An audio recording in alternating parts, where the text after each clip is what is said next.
Is this autograph signing really happening? There's flyers for it all around the store.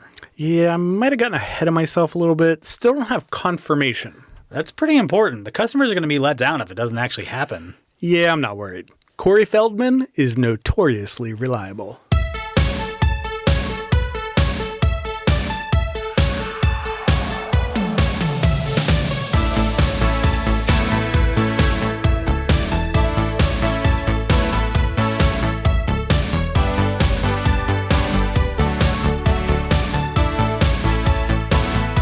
Welcome to Rewind Video. I'm Bob. I'm Rob. And we love movies. Good ones, bad ones, old ones, new ones, famous movies, indie flicks, and everything in between. Rob, did you see this week's edition of the City Paper? I missed it. Well, they did their annual awards issue. And I'm sure we're all over that. we are in it. Rewind Video did indeed earn some recognition. Now, believe it or not, no credit for being the best video store in the city, and surprisingly, neither the popcorn machine nor the staff recommendation shelf were recognized. This sounds like a Travis Shamockery. Well, we did get runner-up for the best bathroom to shit in when you're in a pinch. Great. And we came in first for being the best parking lot to break up with your significant other in. Wow, I don't know if this is what we're looking for. I mean, We get enough of that already. it's proof that you don't get to choose why you're famous. True. You just have to take your 15 minutes when they come, revel in the glory. So, in spite of our store's newfound acclaim, you and I still have important work to do. Every day. Our job, among many important tasks around the store, is to keep the staff recommendation shelf stocked with films that deserve our customers' attention.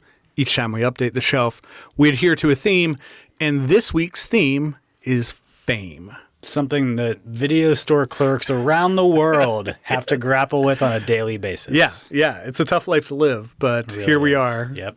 clocking in every day, signing autographs. You know, you are kind of a local celebrity when you work at a local store that basically everybody in town frequents. Well, you know, it's hard not to feel like you're somebody that people don't want to talk to. Like, we have people coming in the store and approaching us all the time. Yeah. It is kind of weird, though, to think, because I'm the kind of person that doesn't necessarily appreciate that, to be recognized Right? by somebody for and you don't know who they are. Yeah.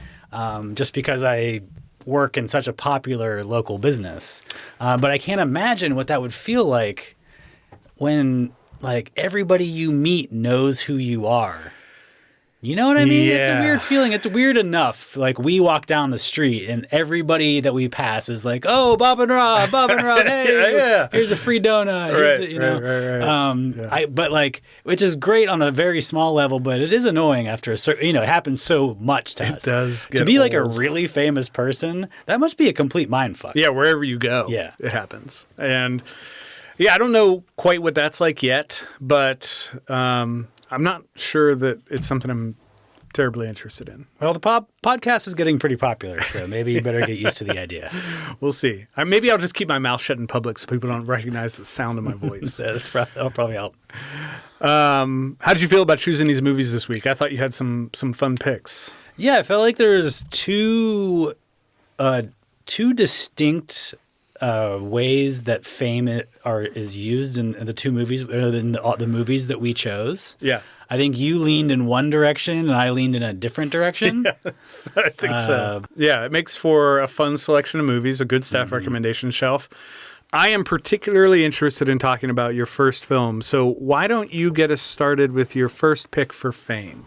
I'm interested in talking about this as well. Good. This is from 2003. The movie is called Windy City Heat. I had never heard of this. I think a lot of people probably hadn't. Yeah, after I did a little research, it made sense why I hadn't heard of it, but boy, am I glad I was introduced to it. This is filed under Cruel Summer Blockbusters. Here's the back of the box. A man caught up in the glamour of being a Hollywood celebrity has no idea that the production he's in is a fake. Tagline, Unleash the Fury. Works for the picture. Yeah, it really does. It does.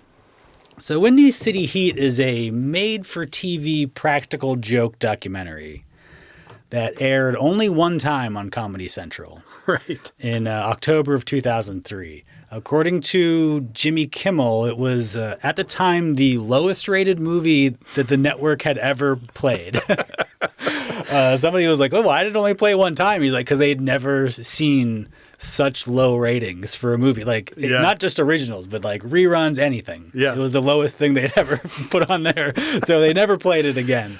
I think one of the reasons for that is like it's hard to like get across what its deal is without really already knowing. You need somebody to introduce you to this idea before you see it, which is why I think this podcast is a great way for people to know what they need to know before going in. It's an on-ramp to this movie. It's but yeah, like if you miss especially on TV, if you miss the opening title card, like how do you just like flip through channels? This is back in 2003 when you flip through channels. Like you land on this movie 10 minutes in, you're like, I don't know what this is. It just seems like a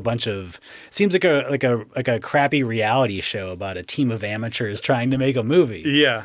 But in actuality, the entire movie is a practical joke being played on the guy who is the supposed star of the movie. Right. And his name is Perry Caravello. And he's a wannabe actor in Los Angeles who struck up a friendship with two comedy writers who were working on The Man Show at the time, I think, or something like that. And these two guys just fuck with him constantly. And so much so that Perry doesn't even know that they're always like their friendship with him is a bit, and they're doing characters around him, right? But the reason that it works is because like Perry has a very loose connection with reality, and he has no idea that these guys are screwing with him because like even when they tell him he's got an audition for a major Hollywood film, he doesn't even understand that that's like the whole thing's a joke, right? You know? Yeah. But the movie is Windy City Heat. It's the story of Stone Fury, a sports private investigator in Chicago, and that movie does not exist. What the movie that we watched is the documentary that follows the making of the fake movie. Basically, the joke starring Perry Caravello, who is never let in on the joke. You know, it's funny because, the whole movie's funny, but I feel like had this film been an actual movie, it would have been on the staff recommendation shelf a long time ago. I mean, you're probably right. Yeah. I mean, the premise is right up our alley. Yours in particular. Yeah, I would have brought it to the shelf before. Yeah. So they set him up with this fake audition for a movie. He's auditioning against Brad Pitt, Robert De Niro, Harrison Ford, and Carson Daly. Which is an insane collection of actors. Uh-huh. The main reason this joke was so successful is that Perry is persistently blinded by the pursuit of fame. Yes. Now, this guy considers himself an actor, for what that's worth, right. But only insofar as like a way to become famous. And, there's even a moment when he's talking about, like, I want to be a great actor. I want to get an Academy Award or whatever. And then he checks himself. He's like, nah, actually, I just want to be a movie star. I just want to be famous. Yeah. He doesn't know really how to act. I don't know why he thinks, but like, I think he thinks he can just go up there and just be a movie star. Right. And so like a lot of what he's doing as an actor is like in service of achieving fame. I think he has the perception of acting that I imagine a fair number of people do, which is like, how hard can it be? You're just saying words in front of a camera. You just go up there like, oh yeah, like I'm just that guy. Right. Right. Why do I recommend this movie? This is a cruel joke to play on anybody. I think I'm not an actor, and I haven't asked any actors about this, but like this seems like this is this is like kind of every actor's nightmare in some sense, like a deep psychological fear. I'd have to think if you're an actor is like, what if this whole thing is fake? Yeah. And I'm the only one that doesn't realize it, Yeah. But also, Perry Caravello is not in possession of his full faculties. This guy, he was in a car accident when he was a teenager. He suffered some brain damage. And so, like, he doesn't quite understand what's happening. Right. He can't quite process everything. Yeah. So my feeling about recommending this movie were a little complicated, especially going in before I rewatched it. Because this is just like a mean thing to do to somebody on one hand, especially to somebody who's unable to understand what's happening to them, But on the other hand, the only thing Perry ever wanted was to be the star of a movie. Yeah. And now he is. Like, that was never going to happen in any other circumstances than this, right? Like he wasn't gonna he wasn't gonna even be in a shitty movie. Yeah. He was just some guy who's like, I could be an actor. Yes. Like the only way anybody even knows who this guy is because of Windy City Heat, the documentary. Yeah. And so like no matter how you look at it, he's the star of a movie. It happened. Yeah. And then like the moment when he comes into the premiere, and yes, it's all set up, it's all fake, but he gets like a standing ovation from a theater full of people, and like that was a genuinely touching moment. He was like, I did it. Yeah, that's stardom. Yeah. And now he's still kind of floating around. Yeah, he has like a Twitch stream. Yeah, something like that. Like he's still kind of just being himself. Yeah. But he's talked about this movie. I think I listened to the DVD commentary probably forever ago. I think that's how I saw this movie. Okay. Was as like a Netflix envelope that came in the mail. And so I think I probably watched the commentary. So like he's basically...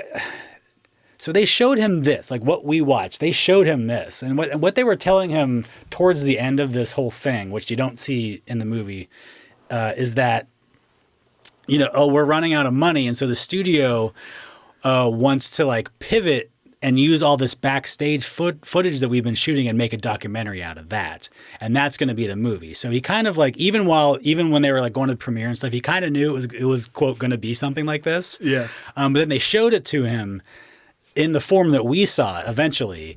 And like, he kind of understood. He was like, it seems like he understands that they were playing jokes on him during the movie. But like, even though it's been explained to him, I still don't think he understands that this whole thing is a joke. Yeah. He still doesn't, even though they told him eventually, he still doesn't, it seems like he doesn't quite get it. I agree. Yeah.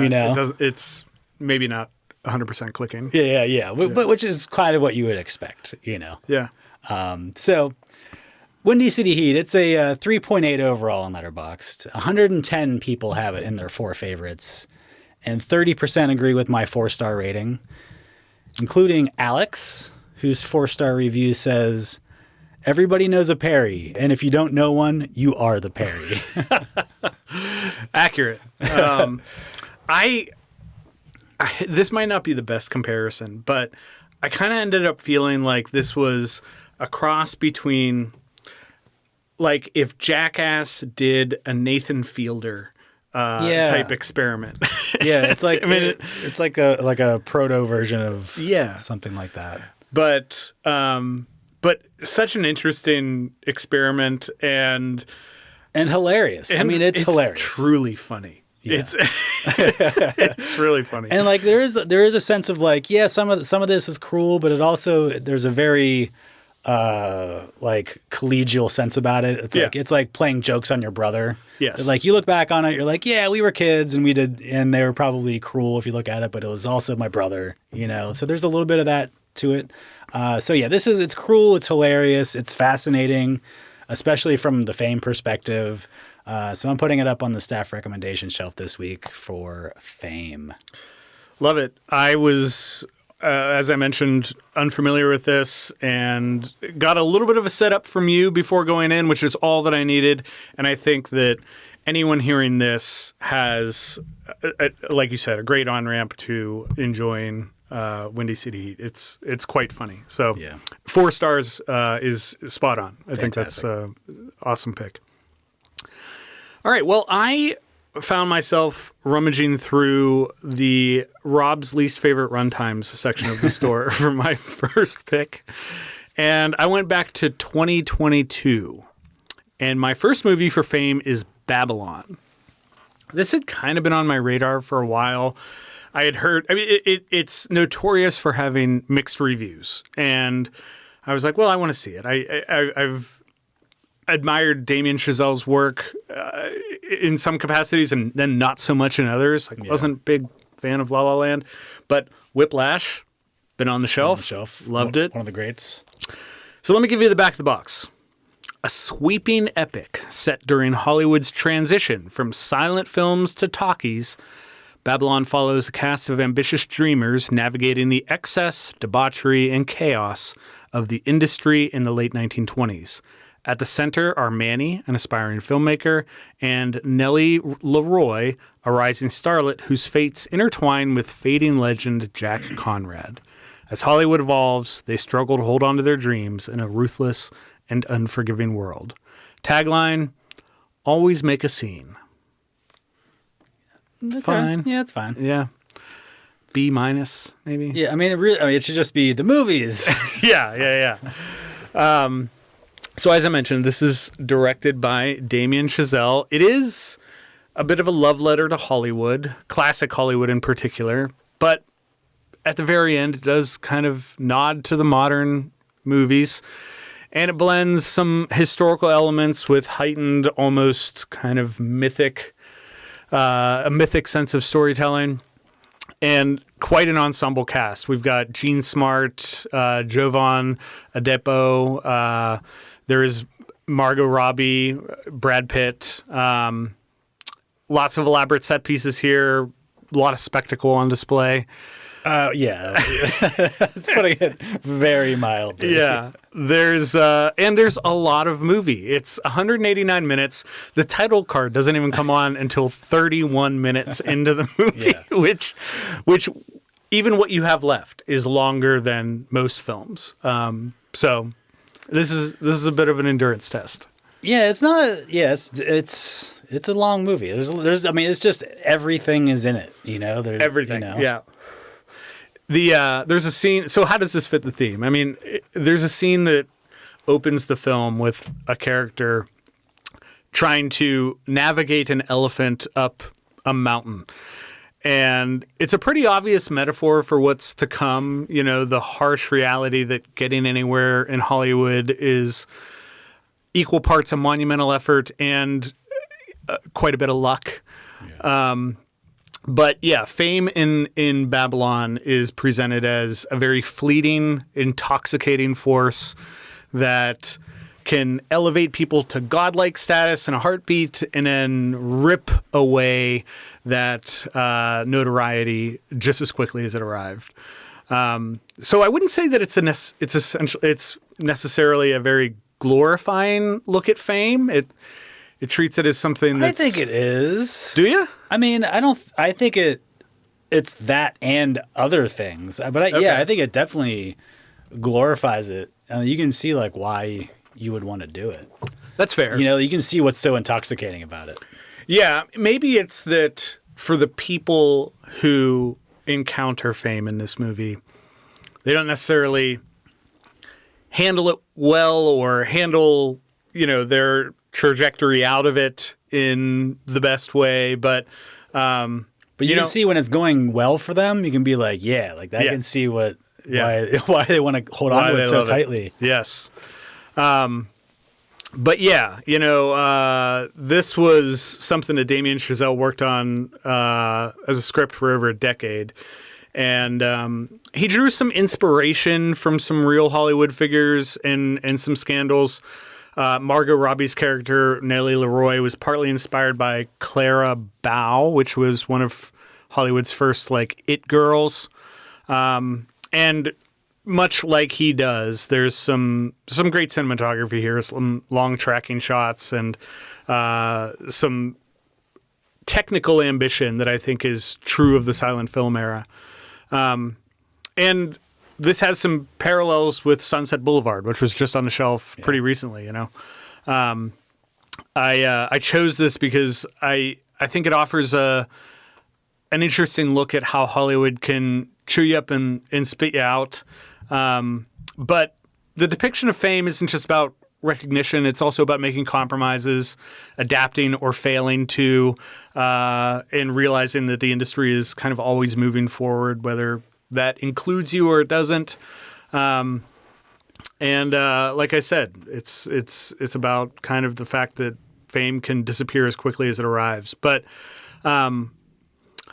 this, separate from its connection to the theme, I also love for it being a celebration of movies and Hollywood, which are two things that, when they're characterized in the way that they are here, are just fun to look at, I joked that the tagline should have been the movies, but that easily is just an explanation of the plot. Also, it's just like the movies. The movies, it's just all this stuff of what they're making. These are the people that make the movies, and this is how the movies get made, and this is what happens in the aftermath, and yada yada yada.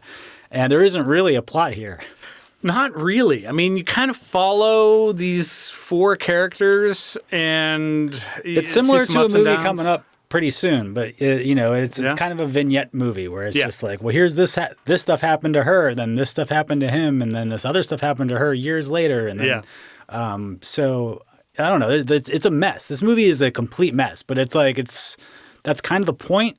Yeah, I mean, especially when you see the way that movies were made in the 1920s, which is so different. I mean, it was just by the seat of everyone's pants and messy from start to finish, but you end up with something kind of amazing. And this is also like the era, the Singing in the Rain era, when they were going from the silent pictures to the talkies. Yeah. And it got me thinking too about how, at the beginning of this movie, the silent pictures are just like they're making like 15 of them in the same room. Yeah. Because they're silent. You're not recording sound. But they're like, it got me thinking about how disposable the movies were at that time. Yeah. And it was like, they basically were TikToks. They were they weren't these things that you put in a vault and showed and like people studied and thought about. And, they were like very short, little 5-minute movies sometimes that they were you just go to the movies and paid admission price. You didn't know what was going on. Yeah. And they kind of evolved into this art form. And now they're turning back into TikToks, 3-hour, 2.5 hour long TikToks. But it's kind of like what's happening. That's an interesting observation and true. I mean, you even see how some people's jobs just disappear during that transition. Like one character draws the title cards that separate the scenes, and when they move into sound, obviously she's out of work. Yeah. But I had the same thought as I was watching this, because you see these movies being made and the director is like yelling direction at the actors in the moment, and you forget that, well, of course they can do that because they're not recording sound.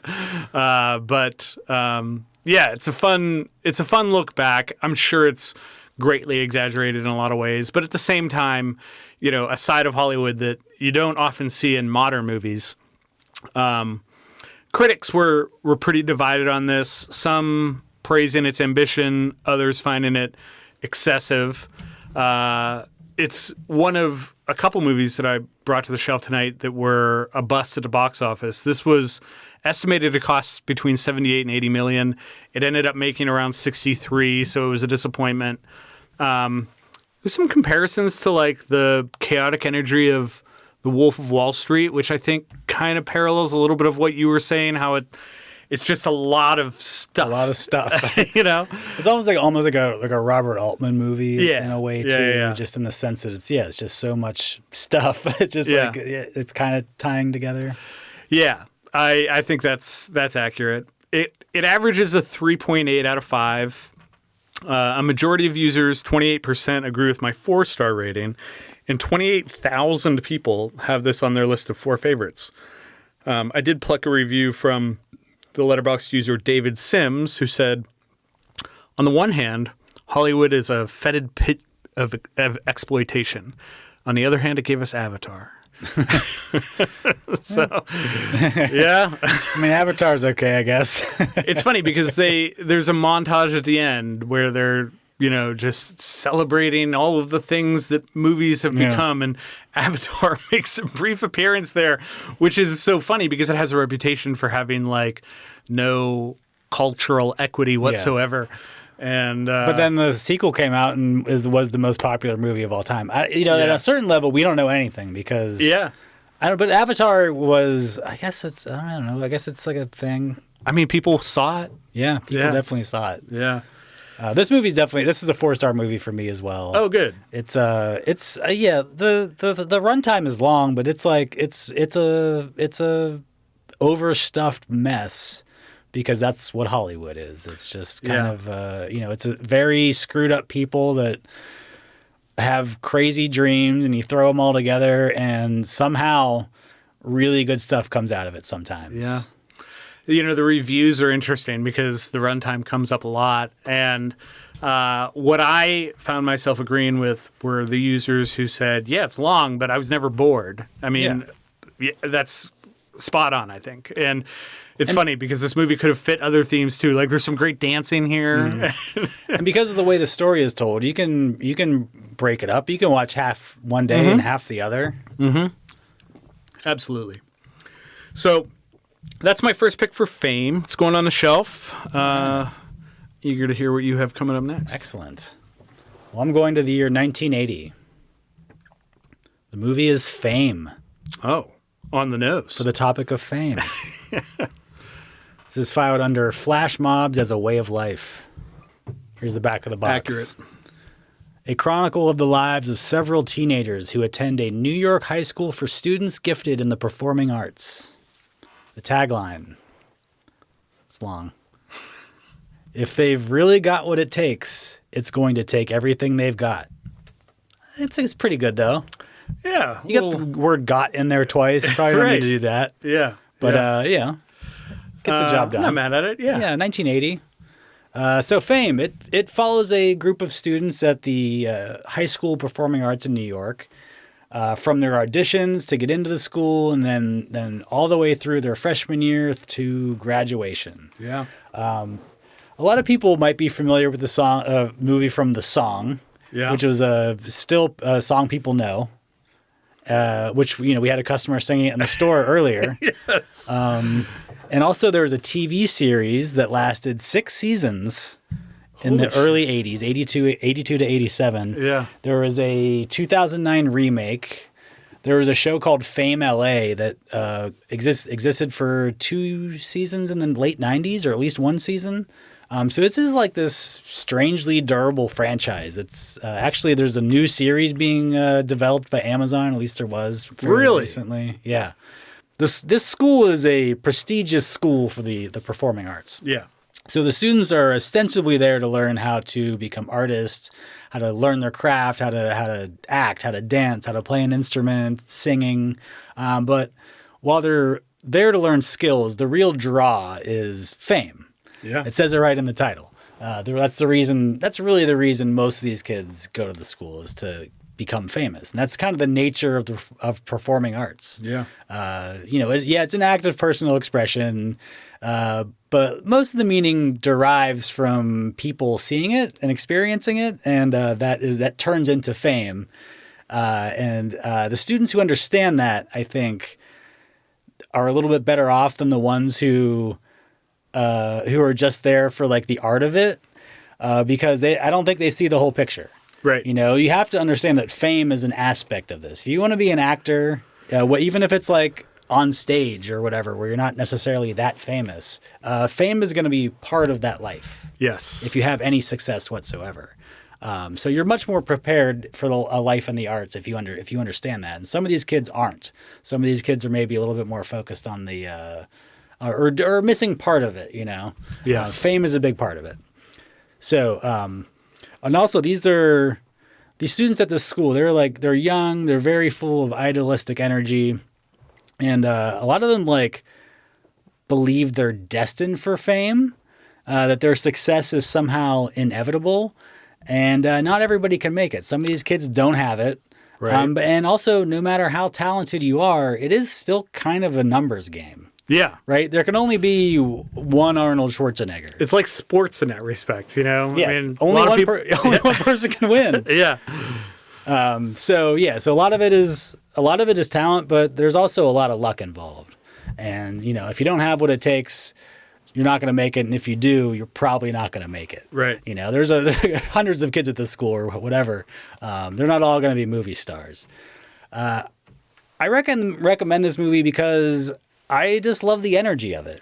There is a kind of a big time theater kid vibe to this. Yeah. Which can be, you know, a little much sometimes, especially in real life. But I enjoy it in this movie. It's fun to watch. It's fun to watch. Like any movie that can give us a look into the creative process is going to have my attention.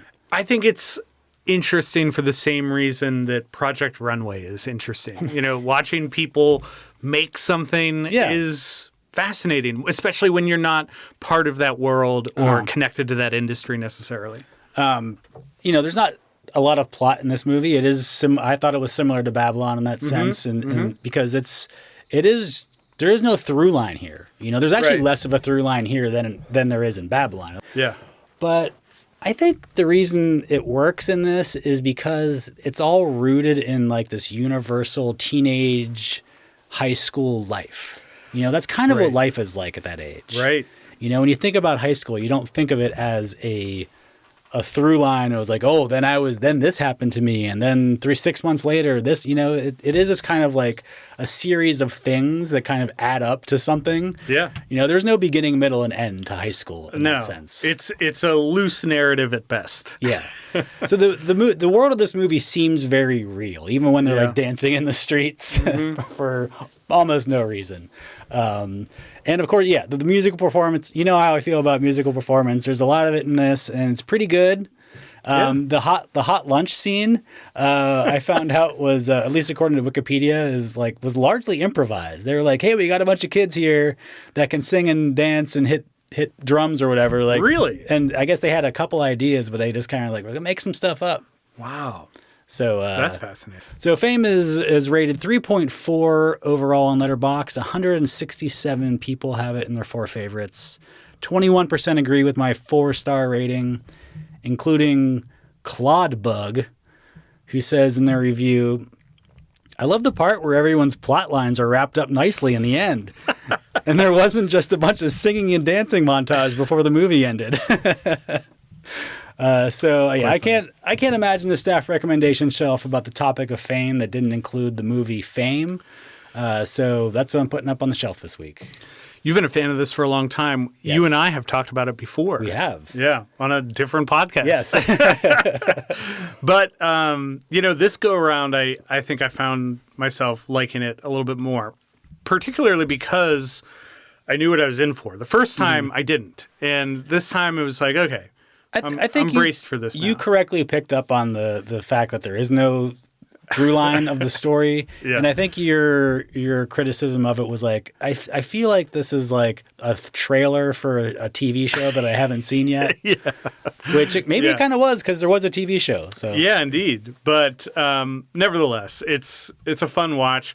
And it surprisingly holds up for being 45 years old, you know, it's surprising, especially with some of the subjects it deals with as well. I mean, I think that speaks to the timelessness of the performing arts and what goes into learning them and perfecting that craft.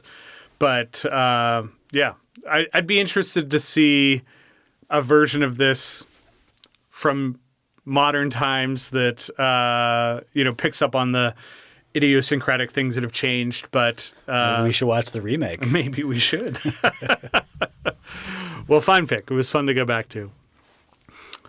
Speaking of going back to things, my next 2 movies come from sections of the store that we visited in the past. Oh. So from the same section that we had Sunset Boulevard, I went back to the pool safety section of the store and found The Neon Demon from 2016. I think you're going back to old habits as well. We'll get into that. Back of the box. Jesse, played by Elle Fanning, is a young, aspiring model who moves to Los Angeles in pursuit of fame and fortune. Blessed with natural beauty, she quickly catches the attention of the fashion industry's elite. However, as she ascends the ranks, she finds herself surrounded by envious rivals who will stop at nothing to consume what she has. In a world where beauty is power, Jessie learns that fame comes at a terrifying cost. Tagline here, beauty is vicious, which is, accurate with the story that's being told. I think that would look cool on a poster. Yeah. So this is directed by Nicholas Winding Refn, who also directed Drive. We've had that on the shelf before. And this is a hard one to categorize. It's been called like a psychological horror thriller. I don't know that it feels like a horror movie to me, or even really a thriller. It's kind of an ambient, sometimes nightmarish, psychosexual, something. But it is exploring the dark side of the fashion industry and the obsessive pursuit of beauty. This is a lot like Project Runway, I thought. Yeah, right. Yeah, very much. It's like I said, Elle Fanning here. She plays Jessie. Film also stars Jenna Malone, Bella Heathcote, and Abby Lee as fellow models who become kind of increasingly dangerous as Jessie's star ascends. But the cinematography here is noteworthy. It's drenched in neon lighting, very dreamlike at times, nightmarish. It's a great looking movie. It is. It's very beautiful to watch. But how does it fit this theme? So fame in the Neon Demon is depicted as a force that consumes both the seeker and those around them. Jessie's meteoric rise kind of exposes the ruthlessness of the business, where beauty is treated as both like currency and prey, so to speak.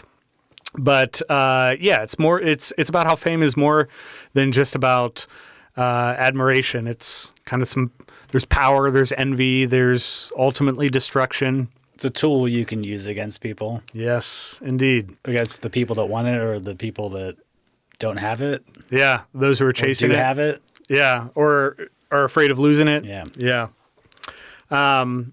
So the director described this as a horror story about beauty inspired by his experiences with the fashion industry. He has said that in the future, he imagines this being categorized as a science fiction film, which I don't quite get. But, does he know what science fiction is? That's a good question. Interestingly, Elle Fanning was 16 during the filming of this, and that kind of added to the unsettling power dynamic that is on display throughout the film. This premiered at Cannes and polarized audiences. Some liked the style and the atmosphere. Others criticized the narrative ambiguity. And I feel like this is a trend so far this week. But the storyline, the plot here is loose at best, I would say.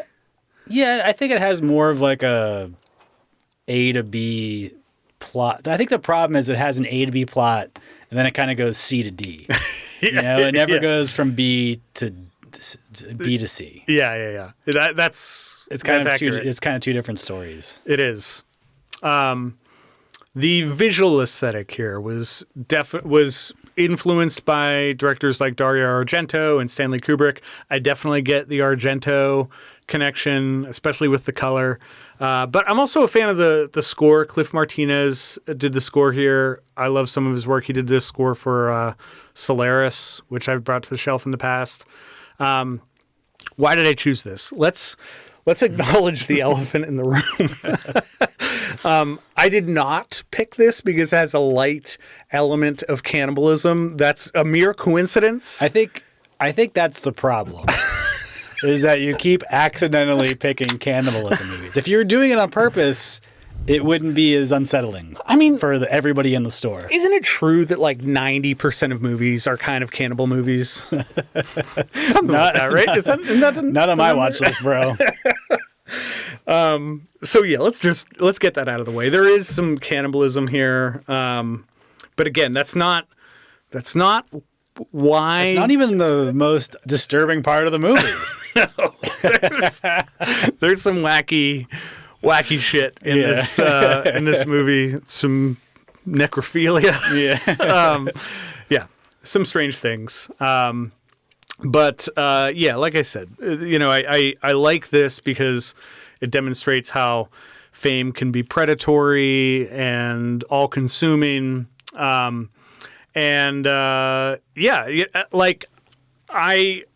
do enjoy movies that experiment with the horror genre in interesting ways, and I would say this is loosely connected to horror, but there's some frightening stuff. And I definitely wouldn't consider. I mean, the last act has some horror elements to it, but I definitely wouldn't consider this horror, or science fiction. Yeah, it flirts with horror. Yeah, it has no business anywhere near the science fiction section. But I would say in this world of this movie, fame is very much a cycle of consumption and, where those who are desired become hunted and those who seek fame are willing to go to some pretty extreme measures to attain it and maintain it. This obviously had some mixed reviews when it was released. A lot of people loved the visuals, but critical of the storytelling. It was another failure at the box office, $3 million against a $7 million budget. It averages a 3.2 on Letterboxd.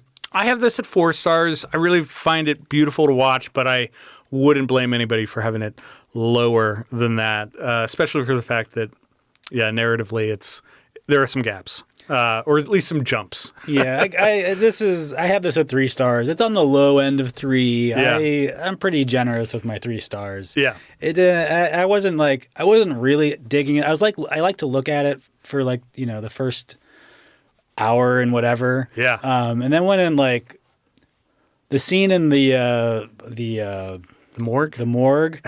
That's where it lost me. I was like, first of all, this is fucking gross. It was gross in the way that I thought Crash was going to be gross. Yeah. Yeah. Yeah. And then but also the last, like I said, the last 30 minutes of this movie or whatever just doesn't make any sense to me in the context of the movie we were watching before. And I didn't think I loved the movie that we were watching before all that much. But then the last 30 minutes, I was like, what? I don't know. Plus, some gross parts to it. Yeah. Most of the cannibalism seems to happen off screen. Yeah. But there is a little bit that we get to see. Yeah. There are 2,000 people who have this on their the list of 4 favorites, and I did pluck a 4-star review from the user Eric, who said, "I made my roommates watch this, and they threw up." Yeah, I did. I mean, I did have to avert my eyes during the morgue scene. I'm like, I don't even want to see this. Yeah, it's kind of gross. There's some nasty fluids. And, yeah. So brace yourself going in. As I imagine, people are probably accustomed to doing with some of my picks. But Neon Demon, I'm putting it on the shelf for my second fame pick. Okay, as usual, I'm cleaning up the mess that Bob made and bringing a crowd pleaser. Yeah. This is from the movie. I'm sorry. This is from the year 2022. The movie is Weird, the Al Yankovic story. This is filed under Original Parodies. Back of the box. Exploring every facet of Weird Al Yankovic's life, from his meteoric rise to fame with early hits like Eat It and Like a Surgeon, to his torrid celebrity love affairs and famously depraved lifestyle. This biopic takes audiences on a truly unbelievable journey through Yankovic's life and career, from gifted child prodigy to the greatest musical legend of all time. There's some interesting breadcrumbs in that back of the box that get you ready for what is to come. Yeah, if that's your thing, like reading back of the box and being like, I'm going to try to figure out what's happening here. Tagline, the world belongs to the weird. I like that. Yeah, I like it. Yeah. So this is a satirical biopic very loosely based on the life of Weird Al Yankovic. Yeah. It started as a Funny or Die sketch, and the movie kind of inhabits that same sketch world logic.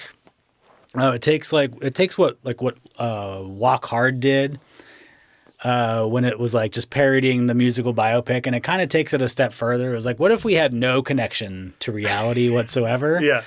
So in the world of this movie, Weird Al starts out as a kid singing parody songs, and that much is basically true. And after that, it kind of spins off wildly. But he becomes this huge star from singing parody songs, and then he starts to write his own songs, which catapult him to this even greater level of fame, to the point where Michael Jackson is doing parodies of "Eat It" called "Beat It," and that's the movie that this is. Yeah. So the way this fits the theme, obviously, is about Weird Al getting famous, but it hits some of those like very obvious tropes that we think about of like the musical biopic, including a part where he has let the fame go to his head. He's become like one of the most successful musicians in the world. He's dating Madonna. He's playing packed stadiums. But of course, he's like spiraling out of control with his behavior and his drinking. And, it becomes more about the fame than it does about the music. So if you're a fan of Weird Al, this features a lot of his songs. Yeah. I think that you have to be a fan of him to appreciate this, because what it's doing in the way that it's parodying a biopic is exactly why Weird Al is great for who he is and what he does. I mean, like, you have to understand the humor of it. Yeah. Does anybody not like Weird Al? There's got to be somebody. I have a hard time knowing how connected to the zeitgeist he is still today, because, I mean, I grew up with him. I remember seeing Eat It on MTV and Like a Virgin. And but like that was in the 80s. And I know he hasn't stopped making parody songs, but like how popular is he still? How aware are people of him? People are like, people who are into comedy in this our generation and maybe a little bit younger or older, I guess. So like, basically our generation in that area, I think everybody kind of knows who he is. And I think he has a reputation as just like, yeah, he's good. Like I listened to him when I was a kid and he's good. Like, I don't know. I don't think like nobody has like a bad opinion of him, but like, I think also, I don't know. I think he appeals to more people than you think. Mm-hmm. I remember I worked with a guy years ago who had very eclectic musical taste. Like he listened, like I knew him because like we both listened to the band Fish. Okay. He liked Fish. He liked They Might Be Giants. And then otherwise he listened Frank Zappa.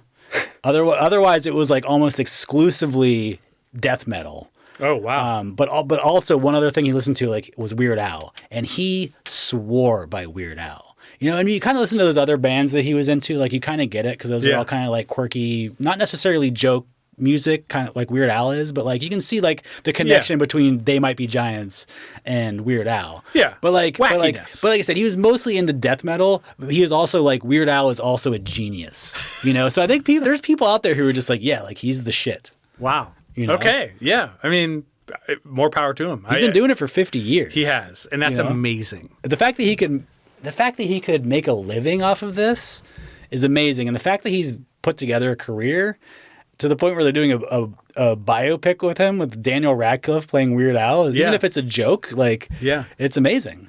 I'm glad you brought up Daniel Radcliffe because I think he deserves some credit for this role. It's quite funny, and he does a great job with the part. And I don't know, Daniel Radcliffe's life after Harry Potter has been really fun to watch. He's made a lot of really cool decisions. He has, yeah.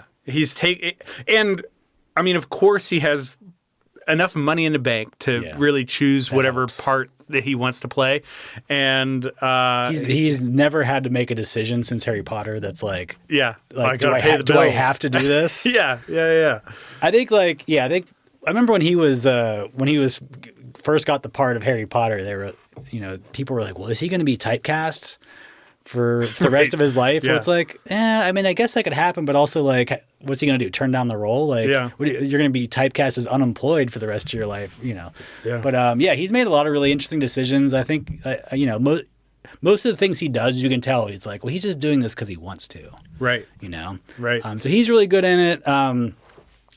Even though this is like basically a 90-minute sketch, we get like tons of cameos from all of our favorite comedy people: Conan O'Brien, Patton Oswalt, Paul F. Tompkins. But I think Jack Black is kind of on another level for like 2 minutes as Wolfman Jack. So good. He's always a treasure. But I think this movie it's just super funny. We don't get a lot of comedies. We've been saying like we don't get a lot of comedies recently, but like they're out there. They're just harder to find. And they don't get a lot of notice. This is a Roku movie. Right, which is kind of crazy because you had to have like some sort of Roku connection in order to watch this. You had to watch it on the Roku channel, which is an app you can download. It's free, but you had to watch. Like, there's no way to watch it without commercials. For like the first year or two this movie was out. It wasn't on Blu-ray. You couldn't rent it anywhere. You couldn't buy it anywhere. You had to watch it on the Roku channel, and you couldn't pay to take the commercials away. So the first time I watched this, I was just like, yeah, it's pretty good, but like you couldn't get into like the swing of it because I don't watch commercials during movies like that, But I really wanted to see it. This time going back to it, I really loved it. I thought it was so funny, and like you can actually follow along with it and not get knocked offline by like fucking boner pill commercials or whatever. It's funny because when this premiered and people were tweeting at Al Yankovic saying, I don't have a Roku box or a TV that allows me to get this channel. Like, how do I watch? I want to watch your movie. And he would respond in like coded message saying essentially like, just pirate it. He could do that. Like, take to the high seas. That might be a great place to see the film. But I mean, it is funny how it premiered, but widely available now, including here on the shelf. Here on the shelf, there's no commercials on the Blu-ray we have here. So Weird is rated 3.5 overall on Letterboxd. 206 people have it in their 4 favorites. A lot of low numbers for those tonight, but 27% agree with my 4-star rating. That's what it deserves. Including Nick Tendo, who says, I forgot how many people he killed. That tells you all you need to know right there. So so this is a great recent comedy that I think is one of the better comedies of this decade, even though there's not that many. No. So I'm putting it up on the shelf this week for the topic of fame. This is a great one. Yeah, really fun. Tons of fun to watch, and tons of jokes, tons of music. As loosely connected with reality as it is, I think people forget that a lot of biopics are kind of divorced from reality. I mean, I think that's a thing that Walk Hard hit on, for instance. For sure. But I think this one definitely takes it a step further. It's just like, what if we didn't care at all? And Al is the perfect person for them to do that with. I mean, he's it's like they just rewrote the lyrics to a biopic. Right. Yes. Well, fine pick. All right. Well, like I said, I had 2 movies from previous sections of the store, and for my last film, I went back to the Hanging Dong section of the store, and I plucked Red Rocket from 2021. Back of the box here. Mikey Saber, a washed-up adult film star, returns to his Texas hometown, broke and desperate to restart his life. He charms his way back into his estranged wife's home, hustling odd jobs and small-time schemes to get by. When he meets a young woman named Strawberry, he sees an opportunity for a comeback, but his reckless ambition threatens to ruin everything around him. No tagline for this. Okay. Always better than a bad one. So this is directed by Sean Baker, and he kind of popped back up on my radar after directing Nora, which was one of my favorite movies from 2024. So I dug back into his filmography and found this, which happens to fit the theme in perhaps an unconventional way. But it's an indie dramedy that explores, I don't know, the grimy underbelly of American ambition, so to speak. Yeah. Simon Rex, who plays the character of Mikey Saber, delivers a fantastic performance, and we'll get into him and this role a little bit later. But he's definitely he's essentially like a fast-talking con man, and is relentlessly pursuing fame, and kind of leaving destruction in his wake as he goes after it. So there's a lot of uncomfortable humor here, and some desperate schemes, all set against the backdrop of a struggling Texas town called Texas City, which I guess is a real place. But this was filmed during the COVID-19 pandemic. And a lot of real locations, many non-professional actors that give it almost like a little documentary-like authenticity. I mean, Sean Baker kind of does that with all of his movies. He just pulls people, real people in. He's kind of got a little bit of that Harmony Korine vibe to it. Yeah. Just a little bit. Yeah. But he specializes in the red state backwater. Yeah. Yeah. You know, those types of stories. And there is, in every one of his movies, a connection to sex work, and no exception here. So Simon Rex was cast 2 weeks before they started filming this, and he was paid the SAG minimum salary. Ended up delivering one of the best performances of the year. There was actually a movement to ensure that he got an Oscar nomination, which he didn't.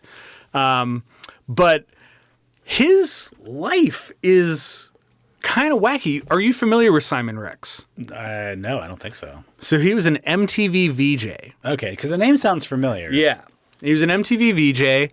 Then he became a rapper whose name was Dirt Nasty or something like that. He apparently discovered the rapper Mickey Avalon. They did a song together called My Dick, which got some traction. But Simon Rex also had an amateur porn career. Oh, wow. and so his resume is all over the map. But none of any of the things that he had done in the past really ever took off. Yeah. And so he had been out of work for about 10 years prior to getting this part, and ended up being pretty phenomenal in this role. So his life is, I don't know, oddly similar to the characters in a way. Yeah. But yeah, like I said, this was filmed during the pandemic, so a lot of this was shot without permits, including a scene where Simon Rex is running naked through the streets. And this competed for the Palme d'Or at Cannes, ended up getting a lot of recognition, but didn't win. But why did I choose this? Like I said, I really appreciated Nora, and I had seen some of his other movies. I saw Tangerine and The Florida Project, but this I hadn't. And I ended up really liking this. The humor here worked for me. It has a lot of Uncut Gems energy, I think. Yeah. He's a very desperate guy. He is. In every moment of his life, he's just trying to get to the next moment. Yeah, very much. And he's absolutely clinging to a version of himself that no longer exists. But you can understand why, because he literally has nothing else. Nothing else. Like $5 in his pocket and the clothes on his back, and that's not an exaggeration. He's like, what do I do? He shows up in his town and is applying for jobs, and I mean, they're calling attention to the fact that, the last job that works for a resume was 17 years prior. Yeah. So, yeah, he's he's got nothing going on. But I really liked just the way they handle this character, and it's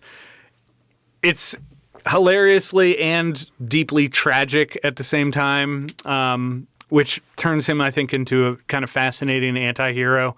But Sean Baker just has a real knack for blending humor with uncomfortable reality. We get a lot of that in Anora as well.